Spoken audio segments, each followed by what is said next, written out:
திடுமே குயவன் கையில் களிமண்ணா அனுதினமோ வளைத்திடுமே ஓம் வசனோ தியானிக்கையில் இதயமதில் ஆறுதலே ஓம் வசனோ தியானிக்கையில் இதயமதில் ஆறுதலே ஆரிருளில் நடக்கையிலே தீபமாக வழி நடத்தும் ஆரிருளில் நடக்கையிலே தீபமாக வழி நடத்தும்.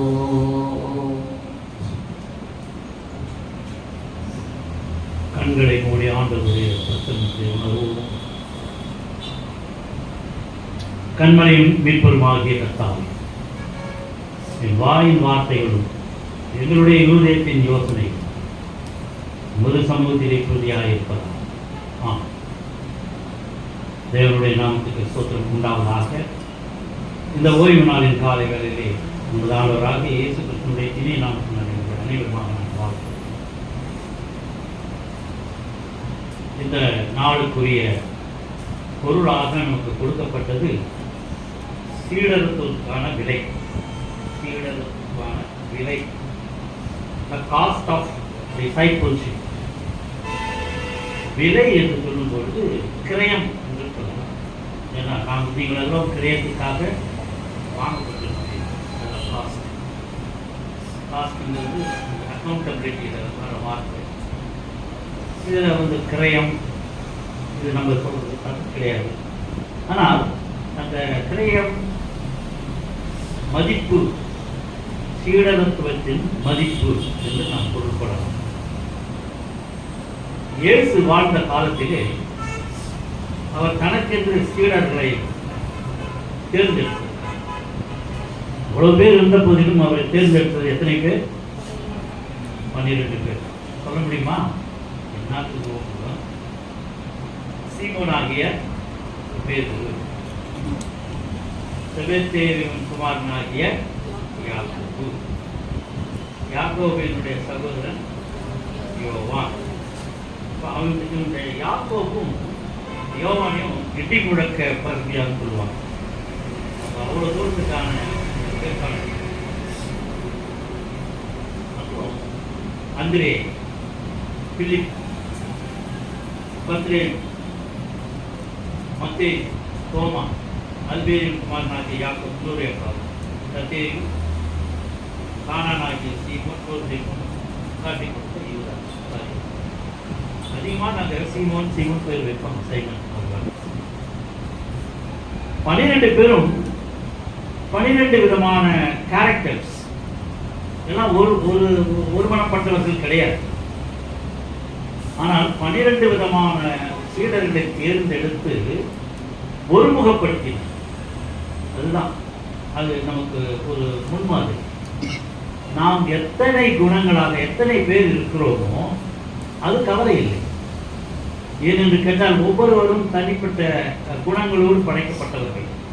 ஒரு மாதிரி ஒருத்தர் இருக்க முடியாது கண்டிப்பாக. ஆனால் இத்தனை இங்கு உட்கார்ந்திருக்க அத்தனை பேருமே நமக்கு ஒரே குணமா என்று சொன்னால் இருக்காது. But for a common cos, ஒரு பொதுவான ஒரு காரணத்துக்காக நாம் ஒன்றாக இணையலாம். திடீரென்று ஒரு போராட்டம் ஏற்படுகிறது என்று சொன்னால், மொழி போராட்டமோ அல்லது தண்ணீர் வரவில்லை அல்லது சாலை மறியல், இந்த பலமான ஒரு பொதுவான காரணங்களுக்காக நாங்கள் ஒன்றிணைவோம். ஆனால் தனிப்பட்ட முறையில் இருந்தபோது அதே தண்ணி வரவில்லை என்று போராடியவர்கள் தனக்கு என்று தண்ணி வரும்பொழுது குழாயிடையிலே சண்டை போடுவோம். அப்போ காமன் காசு இல்லை. Specific cost. இப்போ என்ன செய்யலாம், நம்ம இவ்வளவு பேரும் இருக்கிறோம் சொன்னாலும் ஒருமனப்பட வேண்டிய ஒரு இடம் இருக்கிறது என்றால் அது திருச்சபை. நீங்க ஆண்டவரை துதியுங்கள் அப்படின்னு சொல்லும்போது எல்லாம் ஒன்றா துதிக்கும். நாம் தொழுது கொள்வோம், ஒன்றாக தொழுவோம். ஒருமனப்படும் பொழுது, ஆண்டவரை துதிக்கும் பொழுது இணைவது ஒரு குணம். அப்படி என்றால் 12 சீஷர்கள் 12 விதமாக இருந்த போதிலும் அவர்களை ஒருங்கிணைக்கிறார் என்று சொன்னால் அவர்களுடைய பணி என்ன? அவருக்கு ஒரு மதிப்பு வேண்டும். அதுதான் மதிப்பு. என்ன சொல்றாரு, அவர் தேர்வு செய்யும் பொழுது அப்பைக்கு அவங்களுக்கு அது கிடையாது. நீ வா நீ வா நீ வா, என்னை பின்பற்றி வா சொல்லும்போது ஒரு 4 பாயிண்ட்ஸ் நம்ம எடுத்துக்குவோம். அதாவது, என்னுடைய திருப்பணிக்கு நீங்கள் வருவீர்களாக. ஆண்டவர் திருப்பணிக்காக வந்தவர். பரலோக ராஜ்யத்தை ஸ்தாபிப்பதற்காக வந்தவர். அவர் பண்ண பிரசங்கம் எல்லாம் பரலோக ராஜ்யத்தை பற்றி தான். ஆனா இங்க இருக்கிறவங்க எல்லாம் நினைச்சு கொண்டது ராஜ்யம் ராஜ்யம் என்று சொன்னால் உலக பிரகாரமான ராஜ்யத்தை அவர் சுதந்திரித்துக் கொள்ளப் போகிறார் என்று நினைத்துக் கொண்டிருக்கிறார். இந்த ஆரம்ப புரிதலே தவறாக மாறிவிட்டது. இந்த சீஷர்களும் அப்படித்தான் இருந்தார். ஆனால் நான் செய்ய போகிற கடவுளுடைய பணிக்கு நீங்கள் என்னோடு கூட வந்து செய்வீர்களாக, இதுதான் அவருடைய முதல் திட்டம். அப்படிதான் நினைச்சு ஒவ்வொருத்தரா கூப்பிடுறாரு. மீன் பிடிச்சிட்டு இருந்தான், வா. அதை போட்டு அப்படியே வந்தான். ஆயக்காரன், மீனவன், கணக்குள்ள ஒவ்வொருத்தரா தனித்தனியா பார்க்கிறாரு, கூப்பிடுறாரு. அவ்வளவு படிச்சவங்க இல்லை இருந்தாலும் அவர்களுடைய குணாதிசயங்களை மாற்றுகின்றார். ஒருத்தருக்கு என்ன பண்ணுவார், 2 பேர் போய் சாப்பாடு வாங்கிட்டு போகலாம் அப்படின்னு அங்க போய் காணிக்க வாங்கிக்கோ. காணிக்க அவரா கேட்க மாட்டார். பெண்கள் அதிகமாக கொடுத்தார். அதுல மாத்தார் மணியார்கள் உண்டு. தன் உண்டானவைகளெல்லாம் அவர்கள் அவங்க நல்ல வெல்த் லக்ஸரிஸ் லைஃப் வாழ்ந்தோம். ஆண்டவர் பணிக்காக நிறைய கொடுத்தோம். சில வீட்டுகளுக்கு போகும்போது அவர் தங்குவார். அந்த வீட்டில் எல்லாம் பெரும் பணக்கார ஸ்திரீகள் நிறைய பார்த்தோம். துளசியால் பார்த்தோம். அவங்க வீட்டில் போய் தங்குவார், அங்கே செய்வாங்க. அந்த மாதிரி பெண்கள் அந்த காலத்திலே அதிகமாக பணிவிடை செய்தார். நிறைய பெண் சீடர்கள் இருந்தார்கள். மக்கள் வழியெல்லாம் பெண் சீடர்கள் தான். மாத்தா இன்னொன்று அந்த என்ன சொல்றது, பாவஸ்திரியாகிய அந்த மரியாதை கூட அவரோட டிசைபிள். ஆனால் அதிகமாக அவர்களை குறிப்பிடவில்லை. முக்கியத்துவம் வாழ்ந்தவர்கள். யூதர்களுக்கு மத்தியிலே பெண்கள் அதிகமாக வேலை கொண்டு வந்தார்கள். இந்த 12 பேரும் அவருக்கு கொடுக்கப்பட்ட வேலை, என்னுடைய பணி, திருப்பணியை நீங்கள் செய்ய வேண்டும் என்பதற்காக. அப்போ சீஷர்கள் தங்களுடைய வாழ்க்கையை தியாகம் செய்துவிட்டு தான் வர வேண்டும் என்று ஒரு நோக்கம். ஆட்சியில கூட இப்ப அப்படித்தான் இருக்கிறாங்க. அவங்க திருமணம் செய்வதில்லை, செய்யக்கூடாது. ஏனென்று கேட்டால், நீ திருமணம் செய்த பிறகு கடவுளுடைய ராஜ்யத்துக்கு நீ பாதியாக எடுத்துக்கொண்டு உன்னுடைய ராஜ்யத்துக்கு பாதி செய்வாய், பயன் செய்வாய் என்று அவர்களுடைய நோக்கம். ஆரம்பத்திலே அப்படிதான் இருக்கும். இப்போ ஆட்சியில் கூட கல்யாணம் பண்ணிக்கலாம்னு ஒரு வந்துட்டாங்க. இவையெல்லாம் எதற்காக சொல்கிறேன்னா, தன்னுடைய வாழ்க்கையை முழுமையாக படைக்க வேண்டும், திருப்பணிக்காக படைக்க வேண்டும் என்பது. அது மட்டுமல்ல, தன்னை தேடி வருகின்ற மக்களுக்கு சேவை செய்ய வேண்டும் என்பது ஆண்டவருடைய நோக்கம். என்னிடத்தில் வருவர்களை நான் யாரையும் குழம்பே அல்லது அவர் வந்த நோக்கம், அவர் ஆண்டவரை பார்க்கணும், ஜீசஸை பார்க்கணும்னு வந்தவங்களாம் அவருடைய அழகை பார்க்க வந்தாங்களா, அவருடைய உடையை பார்க்க வந்தாங்களா? இல்லையே. அவர் பார்க்க வந்த நோக்கம், எனக்கு ஏதாவது கிடைக்குமா, ஏதாவது என்றால் சாப்பிடுவதற்கோ சுகமாக்குவதற்கோ ஏதாவது ஒரு விதத்திலே சுயநலத்துக்காக எனக்கு ஏதாவது கிடைக்குமா. இன்றைக்கும் அப்படிதான் இருப்பது. ஆண்டவரை ஏற்றுக்கொள் என்று சொன்னால் யாரும் ஏற்றுக்கொள்வதில்லை. அவருக்கு நல்ல போதனைகள் இருக்கிறது. கிறிஸ்துவ மதத்திலே ஏற்றுக்கொள்கிறது. அங்க உங்களுக்கு வந்தா ஸ்காலர்ஷிப் கிடைக்கும், உங்க பிள்ளைங்களுக்கு நல்ல வாழ்க்கை கிடைக்கும். அதுக்காக ஞானஸ்நானம் எடுக்கிறவங்க எத்தனை பேர்? போதனையிலே அவருடைய போதனை நற்போதனை அவர்களை ஏற்றுக்கொண்டு நாம் கிறிஸ்துவை வாழ்வாதாரத்துக்காக மாற்றிக்கொள்வோம் என்பது இங்கு அடிப்படை இல்லை. மாறாக தவறாக புரிந்து கொண்டுதான் கிறிஸ்துவ மதத்திலே அநேகர் வந்து கொண்டிருக்கிறார். அது தவறு. அது மட்டுமல்ல, மக்களுடைய தேவைகளை அறிந்து செய்த நம்முடைய ஆண்டவர் தன்னுடைய சீஷர்களை அதே போல செய்ய வேண்டும் என்று ஏங்கினார், விரும்பினார். அப்போ தங்களுடைய வாழ்க்கையை அர்ப்பணிக்க வேண்டும் என்ற எண்ணத்தை உருவாக்கினார். இப்ப அப்படி வரும்போதுதான் ஒவ்வொருத்தரா தங்களுடைய காரியங்களை, ஆண்டவர் போகின்ற காரியங்களை தெரிந்து கொண்டு ஒருமுகப்பட்டார்கள். பலவிதமான முகங்களை கொண்டவர்கள் ஒருமுகப்படுகிறார். இன்னைக்கு எதற்காக நாம் சண்டே ஸ்கூல் வைக்கிறோம்? எதற்காக யூத் மீட்டிங் வைக்கிறோம்? எதற்காக பெண்கள் ஐக்கிய சங்கம் ஒருமனப்பாட்டுக்காக? அங்கு ஆண்டவரை துதிக்கும் பொழுது என்னுடைய டிஃபரன்ஸ் ஆஃப் ஒப்பீனியன், ஏதாவது நான் வேறு ஒரு காரியமாக இருந்தால் நான் பங்கு பெறுவேன். ஏன் இப்படி செய்தால் நன்றாக இருக்கிறேன்? அது செய்தது தன்னுடைய சுயநலத்துக்கு அல்லாமல் திருச்சபையினுடைய வளர்ச்சிக்காக செய்ய வேண்டும் என்பதற்காக. நம்ம ஒன்று கூடும் பொழுது, ஒரு காரியத்தை பற்றி பேசும் பொழுது நம்மளுடைய கருத்துக்களை பரிமாறிவோம். That should be healthy. அந்த காரியங்களை பகிர்ந்து கொள்ளும்போது திருச்சபைக்கு நலமானதான காரியங்களை நாம் தேர்ந்தெடுத்து செய்ய வேண்டும். அப்ப மக்களுடைய தேவை என்னவாக இருந்தது? பசி இருந்தது.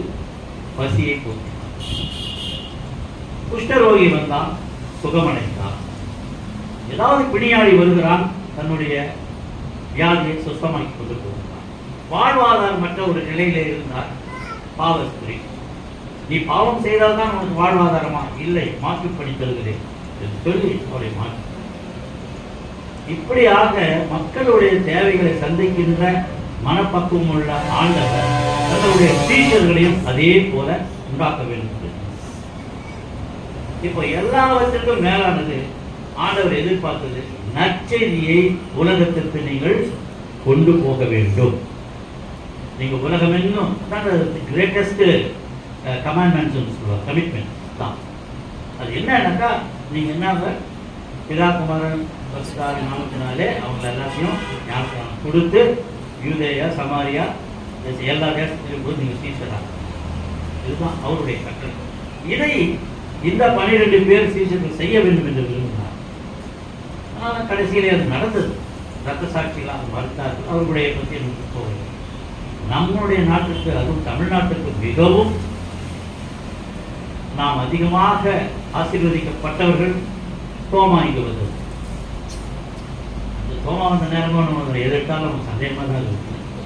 நான் விரலை விட்டு பார்த்தாலோடு நான் நம்ப மாட்டேன். அந்த மாதிரி ஆயிட்டும் போல சந்தேகம் அதிகமாக இருக்கின்ற நாடுகளாக மாறிவிட்டது. ஆனாலும் ஆண்டவர் ஏற்றுக்கொண்டார். எல்லாமே வடநாட்டுக்கு, அதாவது ஐரோப்பா நாட்டுக்கு, ஆசியா நாட்டுக்கு, ஆப்பிரிக்காவுக்கு எல்லா 12 சீசர்களும் வேற வேற போனார்கள். எல்லோருமே ரத்த சாட்சிகளாகத்தான் மரித்தார். முதலிலே ஆண்டவரை ஏற்றுக்கொள்ள பயந்தவர்கள் அந்த பெந்தெகோஸ்தே நாளிலே அவர்கள் பரிசுத்த ஆவியினால் நிரப்பப்பட்ட உடனே வல்லமையை பெற்றார், பலம் அடைந்தார். பலம் அடைந்தவர்கள், வல்லமை பெற்றவர்கள் ஆண்டவர்கள் பெரிய காரியங்களை செய்வார் என்று ஏற்கனவே அவர் சொல்லி வைத்தது நடந்தது. அப்போதான் அவங்களுக்கு என்ன அதிகாரம் கொடுக்கப்பட்டது? பாம்புகளையும் தேள்களையும் தலையில போட்டு மெதிக்கத்தக்கதான வல்லமைகளை அவர் பெற்றார். எவ்வளவு பயந்து மறுதளித்த அந்த சீடன், அவன் மீது திருச்சபை கட்டப்பட்டது. நீங்க நம்ம சொல்றோம் திருச்சபை கட்டப்பட்டதுன்னா, இந்த திருச்சபை நான் தான் கட்டினேன், இந்த காலத்துல இருந்தா எந்த தான் எங்க கொடுந்தான். ஓ நோ நோ, திருச்சபை வாங்கப்பட்டது, கிரயத்துக்கு வாங்கப்பட்டது. எப்படி? இயேசு கிறிஸ்துவின் ரத்தத்தால் மீட்கப்பட்டதுதான் திருச்சபை. நான் நீ கட்டினது அங்கு கிடையாது. ஒரு திருச்சபை கட்டப்படுகிறது என்று சொன்னால் அது உலக பிரகாரமாக நான் போட்டுக்கலாம், கல்லு பறிச்சுக்கலாம். ஆனால் அது எதற்காக கட்டப்பட்டது?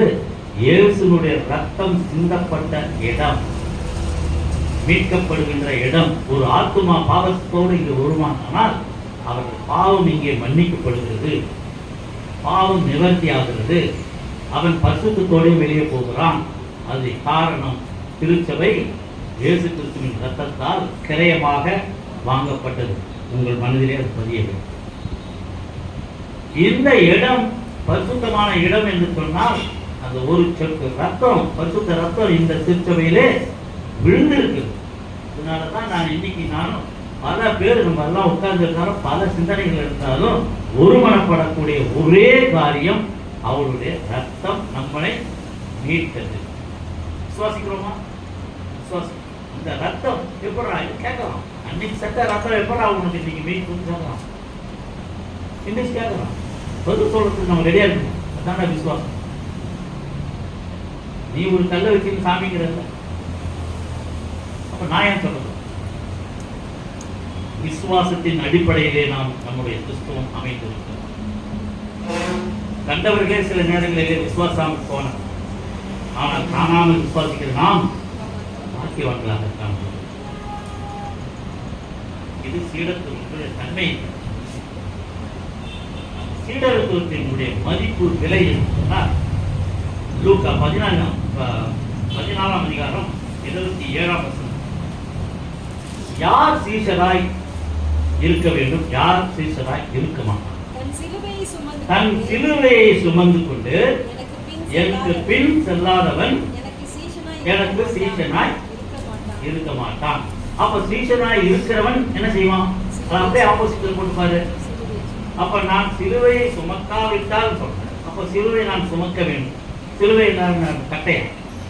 No, not like. பாடுவது, அதுதான் பாடுவது. Suffering is Christianity. கிறிஸ்தவ மதம் ஜாலியா இருந்துட்டு போவதில்லை. பாடுகள் மத்தியிலே நாம் வாழ்ந்து கொண்டு இருக்கிறோம். எனக்கு ஏன் இந்த கஷ்டம், ஏன் சாமி என்ன சோதிக்கிறார் சொல்லாத. பாடுகள் உண்டு, உபத்திரவங்கள் உண்டு, ஆனாலும் உலகத்தை. அதனால ஒரு பாடு வரும் பொழுது ஆண்டவர் என்ன சோதிக்கிறார் சொல்லாது. பாடுகள் மத்தியிலே நம்ம போறோம்னா என்ன அர்த்தம்? நான் சிக்ஷிக்கிற மனுஷன் கடவுளை என்ன சோதிக்கிறான்னு சொல்லாத, சிக்ஷிக்கிறார். அப்போ கடவுள் நம்ம கிட்ட உள்ள வந்து போறாருன்னு அர்த்தம். வந்தாலே போதுமே, தக்க வச்சுக்கணும். அப்போ கிறிஸ்தவனுக்கு ஒரே ஒரு விசுவாசம், ஆண்டவர் என்னோடு கூட இருக்கிறார், அவருடைய பலத்தால் நான் எல்லாவற்றையும் செய்ய எனக்கு பலன் உண்டு.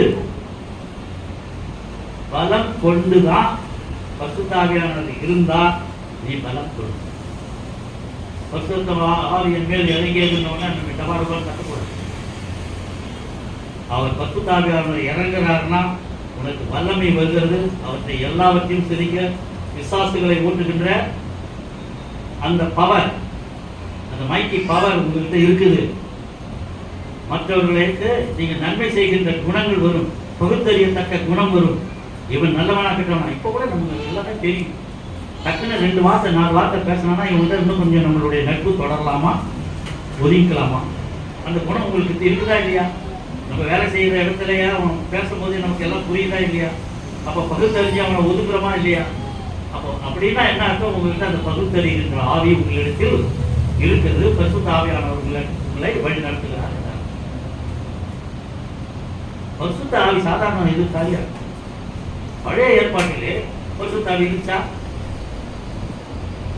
முடிக்கிறது. இதா குமாரன் பரிசுத்த ஆவி. தேவன் பழைய ஏற்பாட்டிலே இருந்தார்.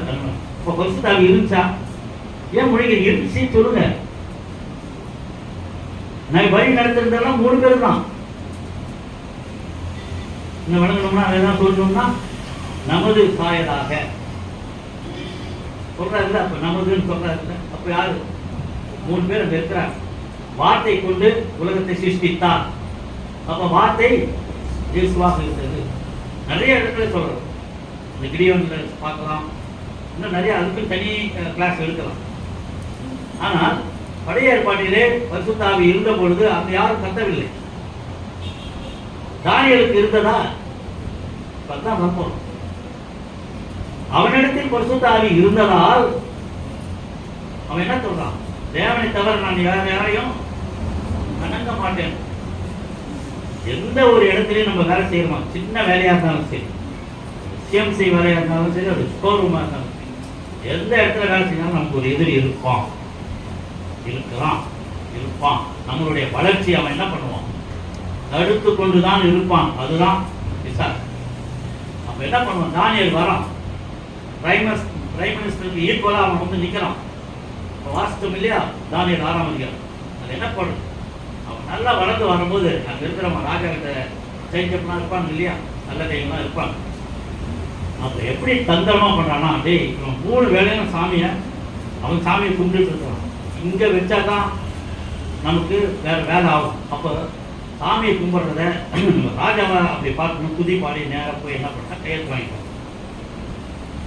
யார்கிட்ட? ராஜா. அவன் என்ன வாங்கலாம்?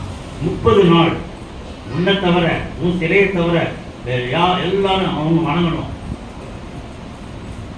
அப்ப செஞ்ச உடனே எல்லாம் செய்யறான். ஏன்னா அவனுக்கு கேவல என் உயிர் தான் முக்கியம். ஆனா தானியேல் என்ன செய்யறான்? துணிவோடு இருக்கிறான் இல்லையா? அவன் துணிவோடு இருக்கிறான். பயமற்ற துணிவுள்ள ஒரு வாழ்க்கையை அவன் வாழ்கிறான். பயமற்ற துணிவுள்ள ஒரு வாழ்க்கையை ஒரு சீடன் வாழ்வான். அதுதான் தானியேலிடத்திலிருந்து நாம் பாடத்தை கற்றுக்கிறோம். முதலாவது நாம் பார்த்தது சீடர்களுடைய மதிப்பு. மதிப்பு என்ன? What is the cost of discipline? என்ன அதனுடைய மதிப்பு என்ன? சிலுவை நாம் தூக்கி கொண்டு அவர் பின் செல்ல வேண்டும். அதுதான். அப்போ என்ன பண்றான்? இயேசுனுடைய ரத்தம் நமக்கு பெரிய மதிப்பை கொடுக்குது. போற லைஃப் புரிதா இன்னும் கிடக்கணுமா? இயேசு கிறிஸ்துவனுடைய விலை மதியாத ரத்தத்தால் நமக்கு ஒரு மதிப்பு ஏற்படுகிறதா? அதுதான் that is the cost of disciple. அது என்னிடத்தில் இருக்கும் பொழுது நான் உண்மையான சீடன், இயேசு கிறிஸ்துவனுடைய சீடன் என்று நான் சொல்லிக் கொள்வதற்கு ஒரே ஒரு காரணம் அவரிடத்தில் இருக்கிற பண்பு. இன்னொரு இடத்துல சொல்லுவார், இயேசு கிறிஸ்துவனுடைய சிந்தை உங்களில் வசனம் சொன்னா புரிஞ்சுது. அப்ப இயேசு கிறிஸ்துவனுடைய சிந்தை என்ன? எல்லோருக்கும் உதவ வேண்டும், நற்செய்தியை சொல்ல வேண்டும், பரலோக ராஜ்யத்தை கட்ட வேண்டும். இதுதான் அவருடைய சிந்தனை. அப்போ எல்லோருக்கும் மன்னிக்க வேண்டும், அவருடைய சிந்தனை. முடியலையே, இயேசு கிறிஸ்து அரெஸ்ட் ஆக போறார். அது வரைக்கும் தப்பிச்சு அப்படியே காணாமல் போனார். நம்ம அப்படியே அங்கிருந்து மறைவாக அப்படி கொடுத்தே இருந்தோம். வேலை வந்தது, என் வேலை வந்தது சொன்ன மாட்டிக்கிறார் அவரே. அப்போ தாங்க முடியாத பட்டயத்தை உருவி பேருந்து என்ன பண்றான்? டக்குன்னு காது வைக்கிறது பண்றான். இதுதான் வேலை, இதுதான் நான் வந்தேன். அப்படியே காது வச்சுல கடைசியில கூட ஒரு அற்புதத்தை ஒரு அற்புதம் காணாமல் கல்யாணம் தான் பேசிட்டு கடைசி அற்புதத்தை நம்ம பேசுறோம். காது ஓட்டுறாங்க. அப்போ அந்த சீஷர்களுக்கு கோபம் வருகிறது, கோபம் வரக்கூடாது என்பது ஒரு டீச்சிங். நீ வந்து மக்களுக்கு எந்த மாதிரியான மக்கள் மத்தியில் நீ போய் பணியாற்ற வேண்டும் எனக்கு பிறகு இதெல்லாம் வரும். அதனால் இதை சமாளிக்கிறதுக்கு நீ பொறுமை வேண்டும். அதை டீச்சிங் மூலமாக தன்னுடைய வாழ்க்கை முறையின் மூலமாக மற்றவர்களுக்கு கற்றுக் கொடுத்தார். இதைத்தான் நான் உங்களிடத்தில் எதிர்பார்க்கிறேன். உன்னுடைய வாழ்க்கை முறையில் இருந்து கிறிஸ்துவை அறியாதவர்களுக்கு நீ எப்படி கற்றுக் கொடுக்க போகுது? நீ போய் இயேசு ஏற்றுக்கோன்னு சொன்னீங்கன்னா ஏற்றுக்க மாட்டான். உன்னுடைய வாழ்க்கையை அவன் பார்த்தான், இவன் இயேசுவை ஏற்றுக்கொண்டான். இப்படிதான் இருக்கணும் போல இருக்கு கிறிஸ்தவன். அப்படின்னு அவன் மாறணும். இப்படிதான் கிறிஸ்தவனா அப்படின்னு கேட்கிறாரு. நம்முடைய வாழ்க்கை முறை எது? கிறிஸ்துவை ஏற்றுக்கொண்டவன் எப்படி இருக்க வேண்டும்? அந்த முறையை நீ உன்னுடைய வாழ்க்கை முறையிலே கற்றுக்கொள்ள. Don't teach by preach, by lifestyle.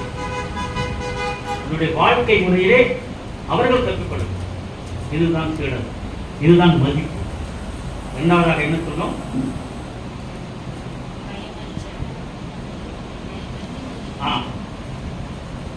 பயமற்று துணிவோடு வாழ்வு. அதுதானே ரெண்டாவது பாயிண்ட். நாம கேட்டு சொல்றாரு. இதனால் திரும்பி பார்க்கணும். பயமற்ற துணிவோடு வாழ்வு. அது யார் கற்றுக்கிட்டோம்? நான் எடுத்துக்கோ. நீ கிறிஸ்தவனானாக்கா அடிக்க வராமனா அவன் நம்மளை பார்த்து நம்மளை என்ன பார்வையில பார்த்து நம்மளை கேள்வி கேட்கறான். நீ கிறிஸ்தவனானா அப்படின்னு அடிக்க வர போறானாக்கா பேர் கிறிஸ்தவம். தைரியமா துணிவோடு சொல்ல முடியப்பாரு. போன 5 ஆண்டுல நம்ம படாத பாடுபட்டுட்டோம். இப்போ கொஞ்ச நாள் அப்படி நெளிச்சு கிழிச்சு ஆமாடா நான் கிறிஸ்தவன் சொல்ற அளவுக்கு வந்துட்டு எப்பவுமே துணிவோடு இருந்து கடவுள் சிங்க கவியில போட்டாலும் போட்டுட்டு நம்மளை சிங்க கவியில போடுவான், நம்ம சர்ச்சை இடிப்பான், போட்டுட்டு அவன் அன்னைக்கு ராத்திரி தூங்க முடியும்னு நினைக்கிறீங்க? இந்த ராஜா தூங்கினான், தூங்கலையே. எப்படா விடிவுன்னு பார்த்துக்கிட்டே இருக்கும். அவனும் அப்படிதான் இருப்பான். ஏழு இவனை அடிச்சுட்டோண்டா, கிறிஸ்தவன் தொட்டுட்டோண்டா தெரியாம தேவன் கூட்டில் போய் கையை வச்சுட்டோண்டா, சும்மா விடுவோமா? போட்டு தள்ளிடும், அவனுக்கே தெரியாது போகும். அப்பேற்பட்ட சீடர்களாக நாம் இருக்க வேண்டும். நம்மளுடைய ஜபங்கள் எப்படிப்பட்ட ஜபங்கள்? வரக்கூடாதுன்னு நம்ம ஜபம் பண்ணோம்,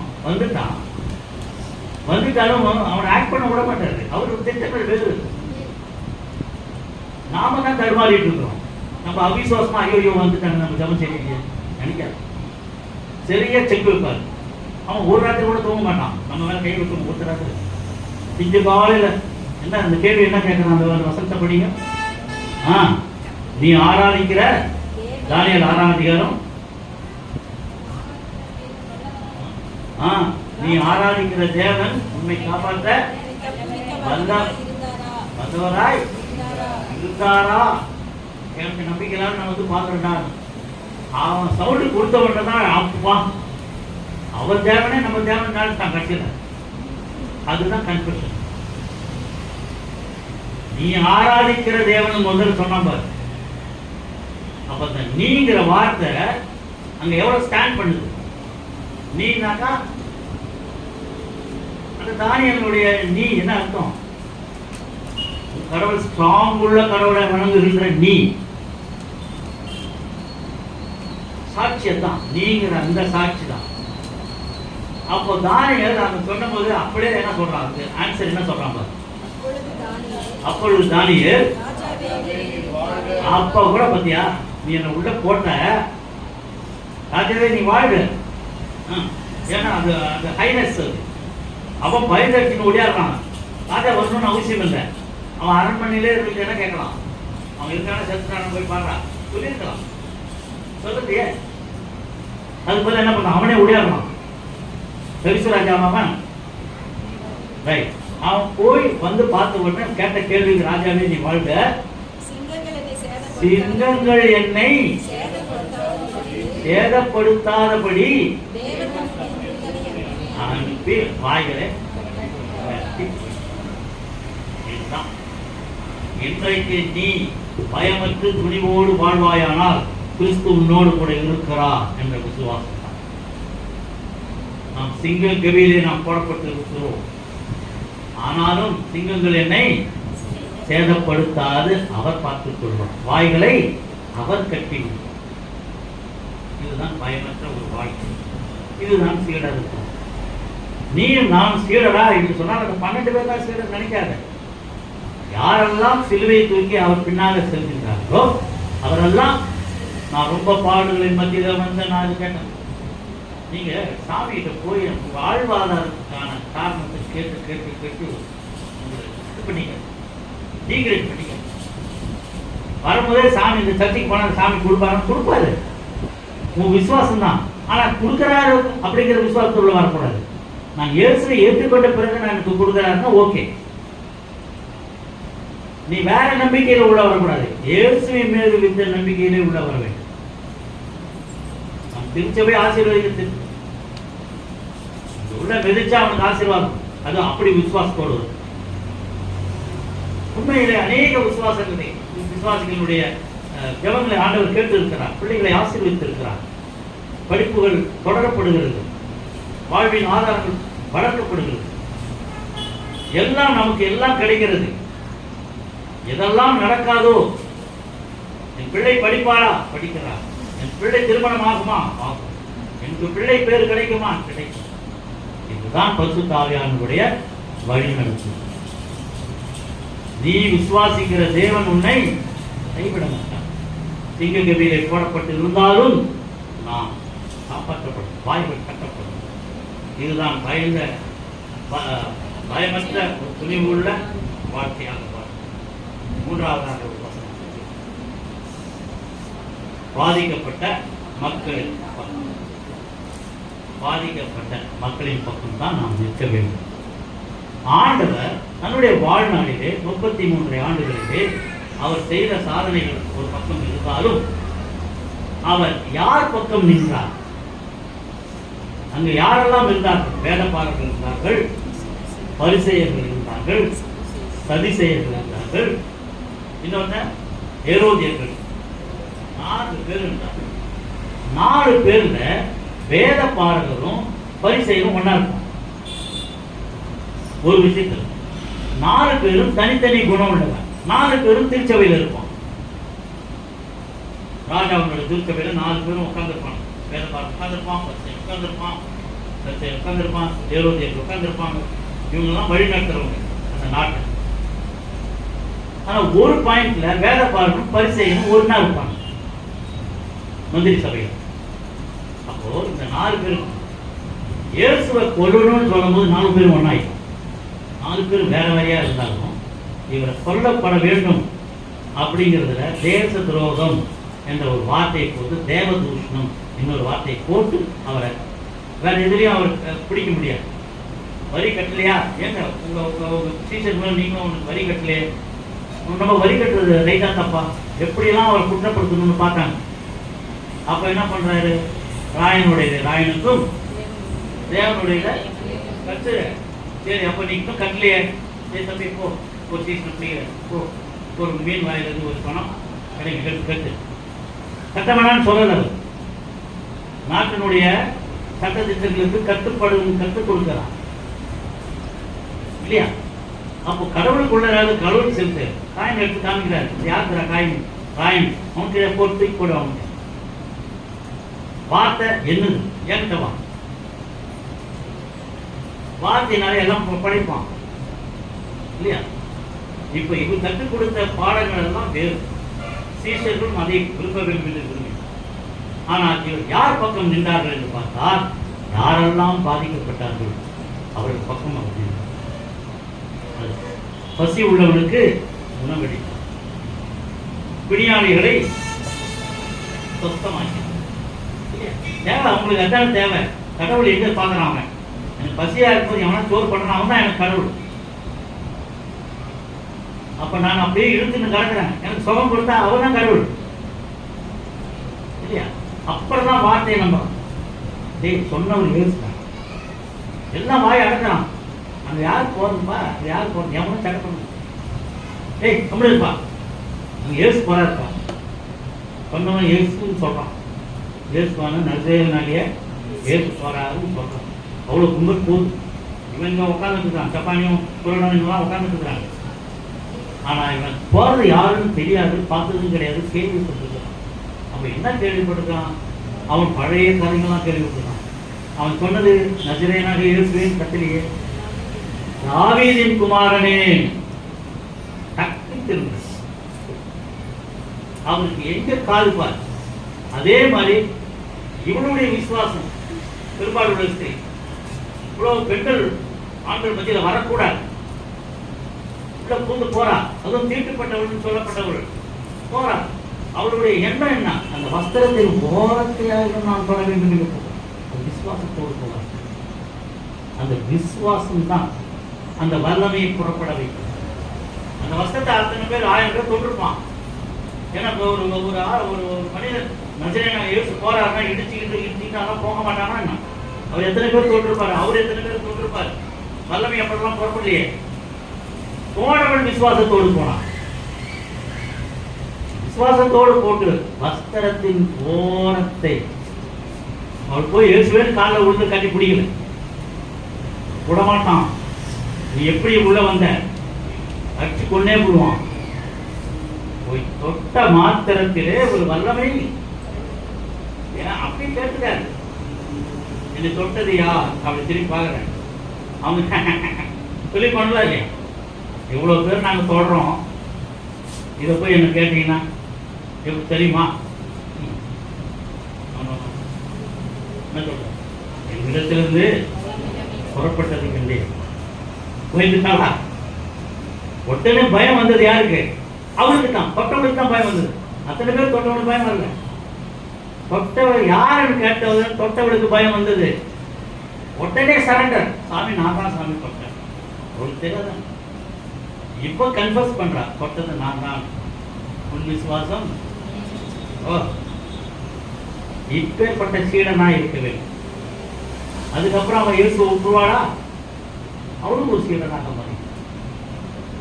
அப்போ பாதிக்கப்பட்டவள் அது பக்கம் ஆண்டவர் நின்றார்.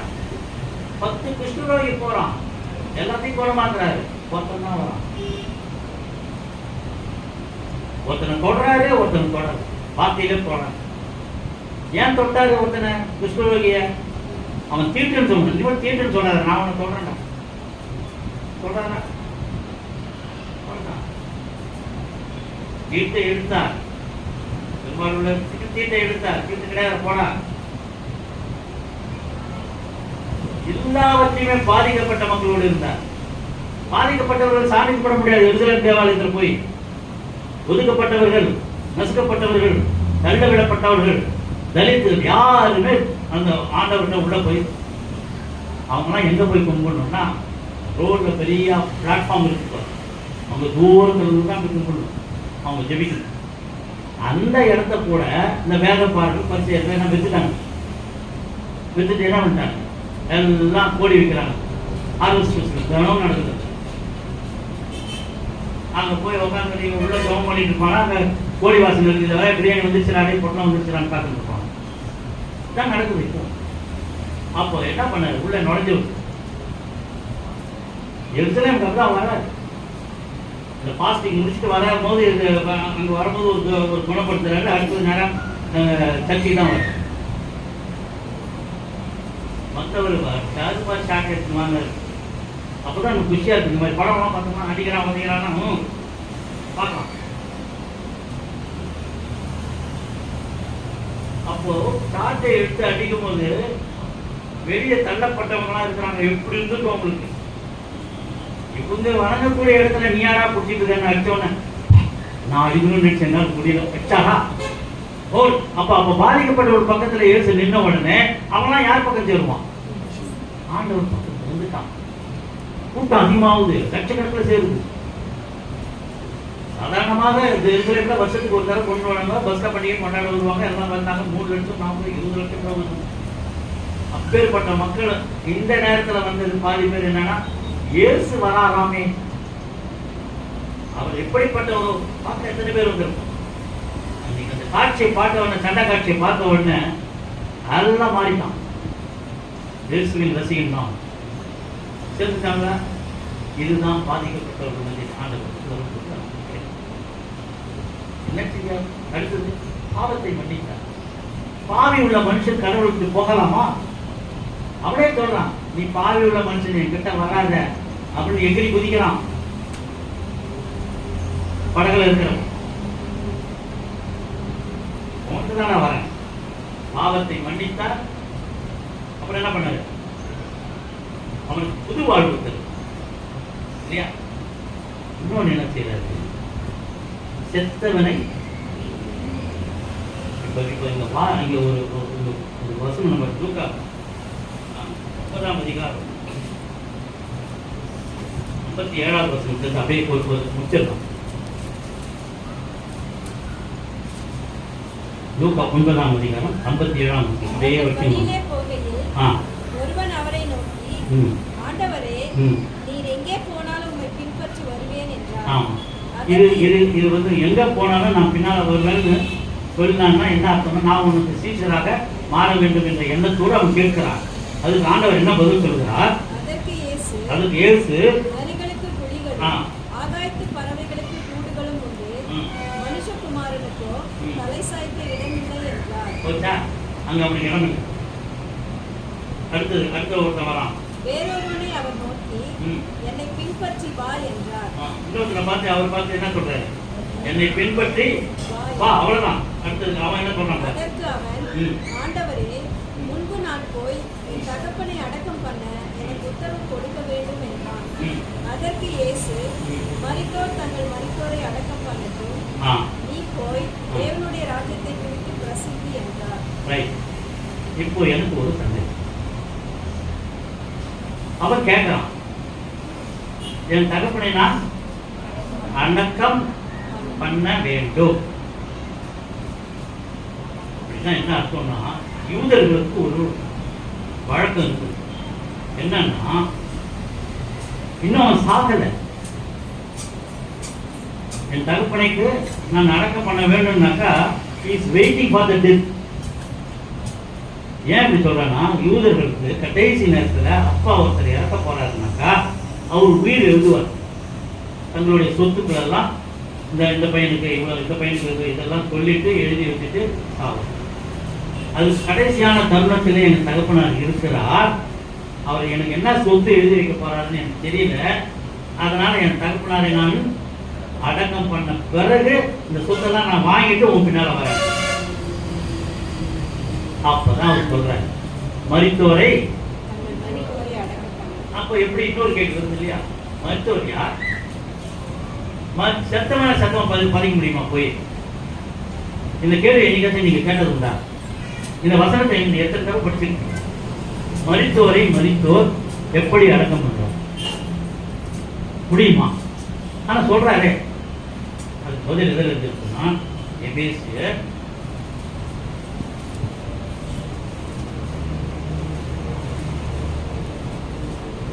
2ஆம் அதிகாரம் முதல் வசனம் பாரு. எபேசியர் 2ஆம் அதிகாரம் 1ஆம் வசனம். அக்கிரமங்களினாலும் பாவங்களினாலும் மரித்தவர்களாய் இருந்த உங்களை. இப்போ மரித்தோர் யார்? அக்கிரமும் பாவமும் நிறைந்திருக்கிறவன் மரித்தவன்.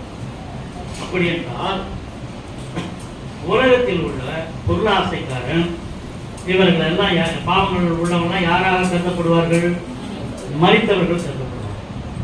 இன்னும் சுருக்கமாக சொல்ல போனா, கிறிஸ்துவை ஏற்றுக்கொள்ளாதவர்கள் மரித்தவர்களே. அப்போ கிறிஸ்துவை ஏற்றுக்கொள்ளாதவர்கள் மரித்தவர்கள் என்றால், கிறிஸ்துவை ஏற்றுக்கொள்ளாதவர்களே அவர்களை அடக்கம் பண்ணட்டுமே. புரியுதா? நீ ஆண்டவரை ஏற்றுக்கொண்டவன், நீ போய் ஆண்டவரை ஏற்றுக்கொள்ளாதவனை போய் அடக்கம் பண்ண வேண்டிய அவசியம் இல்லை. அப்படின்னா என்ன அர்த்தம்னா, நீ பொருளாசை உன்னிடத்தில் இன்னும் இருக்கிறது. ஏன்னா எங்க அப்பா சொத்து எனக்கு வந்த பிறகு நான் எடுத்துன்னு வரேன் அப்படின்னு சொல்ற அர்த்தம். அதுதான் அர்த்தம். என் தகப்பனார் இறந்த பிறகு அடக்கம் பண்ணப்பட்ட பிறகு நான் வரேன். பொருளாசை உள்ளவனாக நீ இருந்தால் என்னிடத்தில் வராது. ஏன்னா நீ மருத்துவர் அடக்கம் பண்ணப்பட்ட நீ என் பின்னால் வரதா வா, அதெல்லாம் விட்டுட்டு வரணும். அதுதான் அர்த்தம். இது வரைக்கும் அது யாருமே நம்ம அதை யோசிக்கல. மருத்துவர் அடக்கம் பண்ணப்பட்டோம் சொன்னதை நம்ம கவனிக்கல. ஆனா நம்ம கேள்வி கேட்டது உண்டு. சின்ன பிள்ளைங்க கேட்டு எப்படி சாவம் என்னப்பா படிச்சினப்போ எதனா சில சந்தேகம் கேட்டா அப்போ விளங்காதுன்னு சொன்னா விளங்காத ஏஜ் நீ படிச்சினப்போ ஒரு நாள் பின்னால் தெரியும். நாலு பிறகு யாரு போன பிறகு அங்கே போன பிறகு நம்மளா தெரிஞ்சுக்கிட்ட பிறகு தான் விழாம். இலவசமாய் கற்றுக்கொண்டேது இலவசமாய் கற்றுக்கொண்டேன். இன்னைக்கு சின்ன வயசுலேயே உங்களுக்கு அது தெரிஞ்சு போச்சு. மரித்தவர் யாருன்னா கிறிஸ்துவை ஏற்றுக்கொள்ளாதவர்கள். அப்ப கிறிஸ்துவை ஏற்றுக்கொள்ளாதவர்கள் மரித்தவர்கள். அவர்களை என்ன பண்றானா, அக்கிரமங்களினாலும் பாவங்களினாலும் இருந்தவர்களை நான் உயிர்ப்பிக்கிறேன். 7வது வசனத்துப்படி எபேசியர் 2.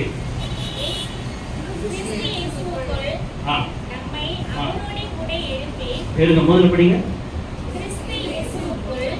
கிறிஸ்து இயேசுவுக்குள் நம்மை அவரோடு கூட எழுப்பி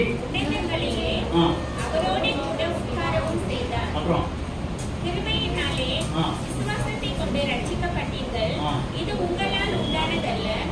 அஞ்சாவது வசனம்.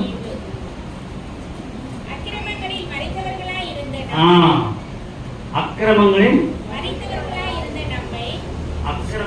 மரித்தவர்களாக இருந்த நம்மை கிறிஸ்துவோட கூட மனப்பாடம் பண்ணிக்க. இன்னைக்கு நீ நான் செத்தவர்களாக இருக்கிறோம் என்று நாம் சொல்லுவோமானால் கிறிஸ்துவோடு இல்லை, கிறிஸ்துவ சீடராக நாம் இல்லை. அப்போ நாம் உயிர்ப்பிக்கப்பட்டிருக்கிறோம் என்று சொன்னால் கிறிஸ்துவோடு கூட நாமும் எழுந்திருக்கிறோம். விளங்குதா? இல்லை இன்னொரு தடவை சொல்லலாம். அக்கிரமம் பாவமா இருந்துச்சுன்னா நான் மரிச்சவன். அதுலேருந்து நான் மீட்பு அடைஞ்சிட்டேன்னா நான் உயிர் தெரியும், அவ்வளோதான். சின்னதான். அப்போ பாவங்களிலிருந்து எனக்கு விடுதலை கிடைச்சிருச்சுனாவே பாவத்துக்கு செலுத்து நீதிக்கு அவ்வளோதான். இதுதான் ஆன்சர். மரித்தோரை அடக்கம் பண்ண நீ வாடா என் பின்னால் பின்பற்றி வா. அடுத்தது அப்படியே பாருங்க 57 அப்படியே 2வது முடிச்சிட்டோம். 3வது இல்லை இதான் லூக்கா 9:60. அதற்கு இயேசு, மரித்தோர் தங்கள் மரித்தோரை அடக்கம் பண்ணட்டும், நீ போய் தேவனுடைய ராஜ்யத்தை குறித்து பிரசங்கி என்றார். அது கிடையாது. அப்ப நீ உயிர்ப்பிக்கிற இயேசுவை பத்தி நீ பிரசங்கி. பின்பு வேறொருவன் அவரை நோக்கி, 3வது ஆண்டவரே, உம்மை பின்பற்றுவேன், ஆனாலும் முன்பு நான் போய் வீட்டில் இருக்கிறவர்களிடத்தில் அனுபவித்துக் கொண்டு வரும்படி எனக்கு உத்தரவு தர வேண்டும் என்றான். அதற்கு இயேசு, கலப்பையின் மேல் தன் கையை வைத்து பின்னிட்டு பார்க்கிற எவனும் தேவனுடைய ராஜ்யத்திற்கு தகுதி உள்ளவன் அல்ல என்றார். எப்போ கேள்வி கேட்டாலும் நேராவே பதில் சொல்ல மாட்டார். இப்ப இதுக்கு என்ன பதில் சொல்றாரு? கலப்பை கதையை சொல்றாரு. இப்ப கலப்பை கதை நமக்கு தெரியும். இப்ப கலப்பையில உழுது இருக்கிறதா, உழுது இருக்க விவசாயிகளுக்கு கலப்பையை பத்தி தெரியும், உழுது பத்தி தெரியும். இன்னைக்கு நீ நான் கலப்பையே பார்த்ததில்ல, விவசாயத்தையே பார்த்ததில்லை. இப்போ உட்காந்து கலப்பையை பார்த்து பின்னிட்டு திரும்புவான் அப்படின்னு சொன்னா எனக்கு என்ன தெரியும்? உழுவுறவன் முன்னால பார்த்து தான் போகணும். பின்னால் கலப்பையில கையை வச்சுட்டு அவன் முன்னால் தான் பார்த்துட்டு போகணும், பின்னால் பார்க்கணும். அந்த அளவுக்கு கரெக்டாக ஸ்ட்ரெயிட்டாக போடுவான். அவன் படித்தவனா 90 டிகிரியில் போடுறான், 180 டிகிரியில் போடுறான், கலப்பை போடுறான்னா அவன் என்னைக்க போடுறான்னா எதுவுமே தெரியாது. ஆனால் கரெக்டாக இருக்கும் லைன் பார்த்தீங்கன்னா, கரெக்டாக வருது. அப்போ முன்னே பார்த்துட்டே போயிடுவோம். அப்போ கலப்பையில் கையை வச்சு பின்னால் பார்க்கணும். இவன் என்ன பண்ணுறான்? நான் போய் என் சொந்தக்காரங்க, என் அண்ணன் தம்பிங்க எல்லாத்துக்கிட்டையும் சொல்லிட்டு அப்படி பார்த்துட்டு வரேன். போடா போடா போடா புண்ணாக்கு போடா. என்ன பண்ணுறது? வந்து பேசாமல் விட்டுருக்கோம். அப்போ 3 பேரை நம்ம இந்த இடத்துல வாசிக்கிறோம். முதலாவது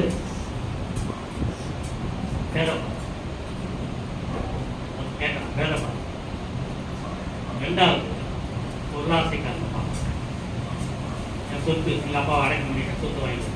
3வது உறவுக்கார, உறவுலாம் பார்த்துட்டு நான் வரேன். என்ன சொல்றேன்? 3 R அப்படின்னு 3 R இங்கிலீஷ். என்னன்னா ரெஸ்ட், ஃபர்ஸ்ட் ரெஸ்ட், 2வது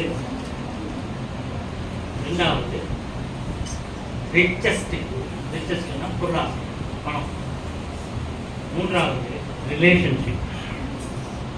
இப்போ இந்த 3 Rம் நம்ம கிட்ட இருக்கக்கூடாது. அதை பின்பற்றினால் நீ ஆண்டவரை பின்பற்ற முடியும், நீ சீஷனா இருக்க முடியும். நான் சும்மாவே உட்காந்தா உனக்கு ரெஸ்ட் கிடைக்காது. நோ ரெஸ்ட், ரெஸ்ட் இருக்கக்கூடாது. அடுத்தது ரிச்சஸ்ட், பணராசி இருக்கக்கூடாது. ரிலேஷன்ஷிப், நீ ரொம்ப பாஸ்ட்டுக்கு அடிமையாகிட்டீங்கன்னா அழுதுன்னு தான் உட்காந்துருக்க. அவங்கவுங்க வேலையை அவங்க பார்க்க, அவங்கவுங்க ஆத்மாக்களுக்கு அவங்கவுங்க தான் கணக்கு சொல்லணும். அதனால அதெல்லாம் பார்க்கக்கூடாது. சின்ன கதையோடு சொல்லி முடிச்சிடுறேன். அவர்களுடைய பாவம், அவர்களுடைய சொத்து, அவங்களுடைய கதைக்கு ஒரு கொள்ளைக்காரன், வழிபடி கொள்ளைக்காரன், கொள்ளை அடிக்கிறான், போகிறான் வரான், அடிச்சு கொண்டு போய் நகையும் கொண்டு போய் அவன் படக்காரன் யார்கிட்ட போடுவான்? வீட்டு மனைவி மக்கள்கிட்ட, மகளுக்கிட்ட, ஒய்ஃப்கிட்ட கொண்டு போய் கொடுக்குறான். அவங்க போட்டு தூக்கிட்டு போகிறான். கடைசியாக ஒரு சாமியார் வரான்.